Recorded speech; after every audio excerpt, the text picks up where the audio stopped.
Hey everybody, it's Elsie. This is my second update. I don't know if you can hear it, but there's a bunch of green parrots outside my window being super noisy. We have wild green parrots here in Florida.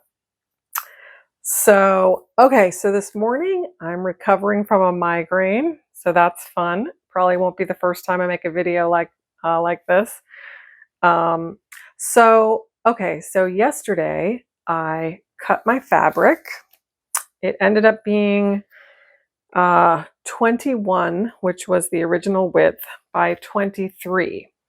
And I had mentioned that there's a right and a wrong side of the fabric. And so this is the right side. And then if you look, you can see this is the wrong side and it just looks really blotchy, right? So I definitely would not want to use this side. Also, that side feels a little tacky, but hopefully that won't be an issue while I'm stitching. So the other thing, so some people okay, organize my thoughts. So a lot of times when you get Aida cloth, it is really stiff, like they've put starch on it. And I think it just makes it easier to stitch on it when it's stiffer. So a lot of people either soak it at the beginning to get the starch out because they don't like the starch. I do like the starch.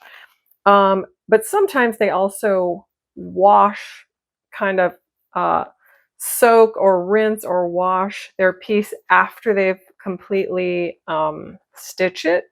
Now I'm of the opinion that I don't want to do that. So, and especially on this hand-dyed fabric, I'm worried that if I did that, the color would come out and get into my thread, right? So I don't want that. So I actually try to wash my hands every time before I work on my projects because I don't want to get any dirt on them. And I see people like eating while they're doing their stitching, and like I would never do that. Like you will never see a cup of tea anywhere near my stitching.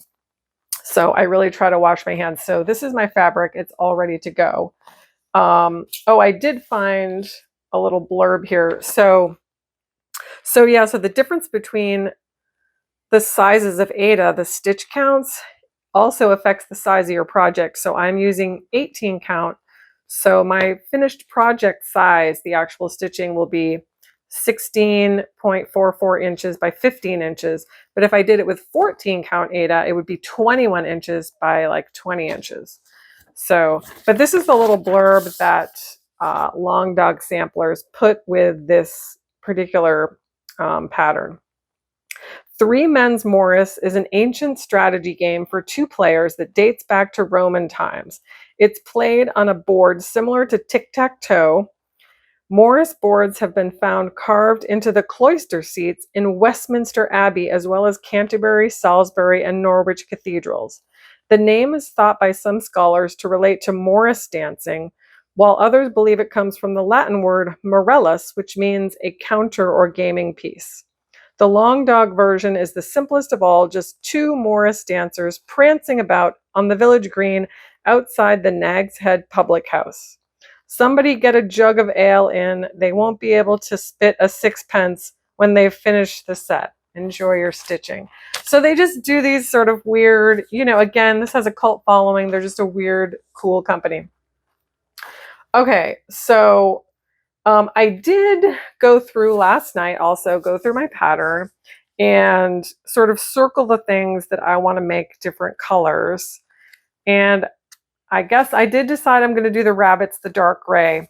So this particular rabbit here, you can see he's sitting on some leaves. So I actually had to make some decisions. I made some marks, but they're not very dark. I think I need to use a different color. I made some decisions about which squares were going to be the rabbit and which squares were going to be the leaves that he's sitting on. So I kind of marked that off, but yeah, I need to use like a different color. So the nice thing about this pattern, as you can see, every single square is filled with like a black square. But if this was a multicolored pattern, They usually give it to you in a black and white version that is just symbols. So every square would have a different, like a symbol in it for the color. Or if there's not that many colors, you can use like a color pattern, and it just actually shows you the colors. So some of these patterns can have hundreds of different colors in them.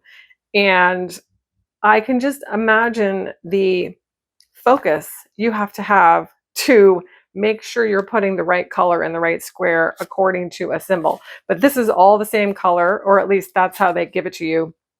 So all the squares are the same. So that's nice. So yeah, so I'm going to do the rabbits, all the rabbits gray. I think there's there's 4 rabbits in this pattern. So they'll be a dark gray. So I did that. So I'm ready there. Okay, and so this is the floss, and usually there's an end that you can pull out like this, but I'm not going to use this whole floss. So once I get off a piece, which will probably be about this long, I will cut this, and this floss is actually 6 strands. So I can't use, you wouldn't want to use 6 strands, that's really thick. So I'm going to do 2 strands on 18 count.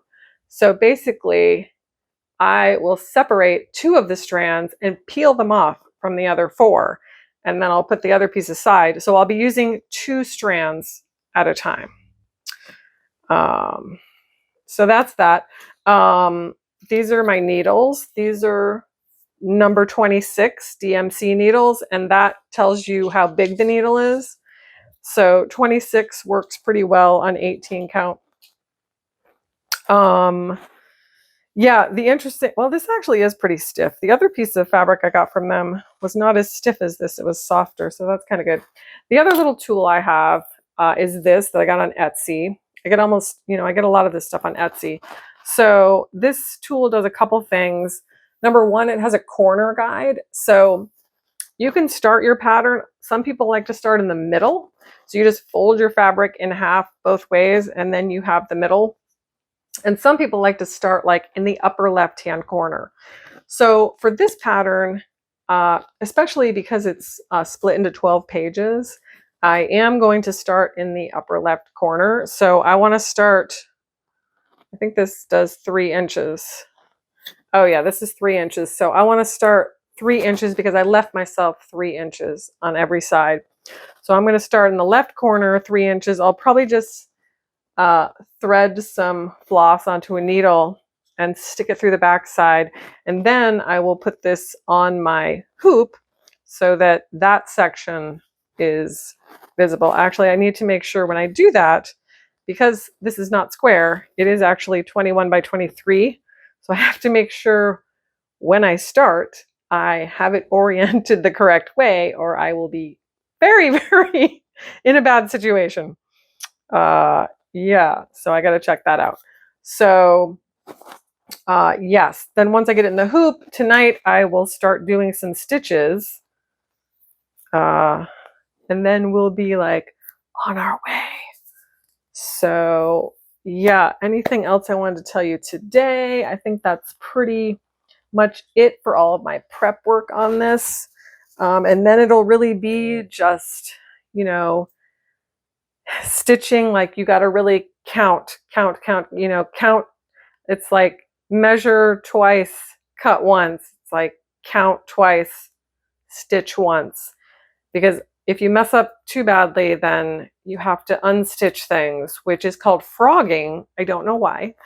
But I hate doing that for one reason, because if you stitch in the wrong place and you pull it out, it stretches the holes out a little bit. So you can really kind of see where you did that, and I don't like that. Sometimes it leaves some fuzz from the floss in there too. Ooh, street sweeper, not sure if you can hear that. So yeah, so if possible, I don't like to stitch incorrectly and have to undo it, because it just, it makes it less perfect.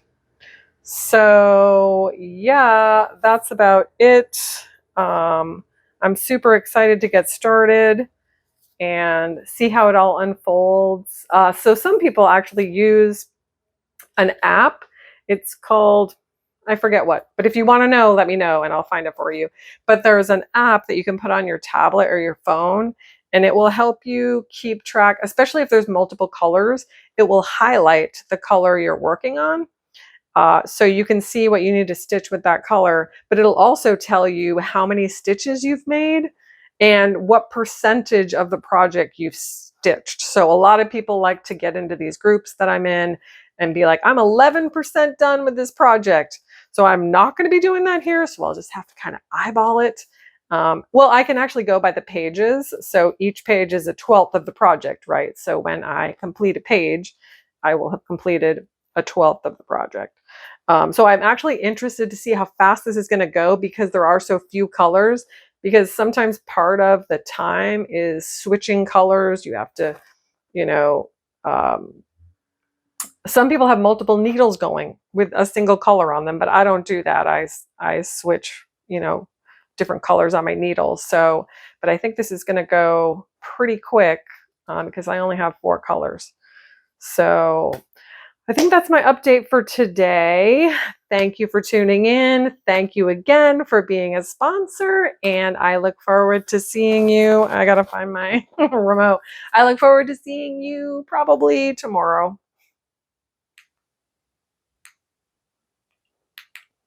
Oh, my remote didn't work.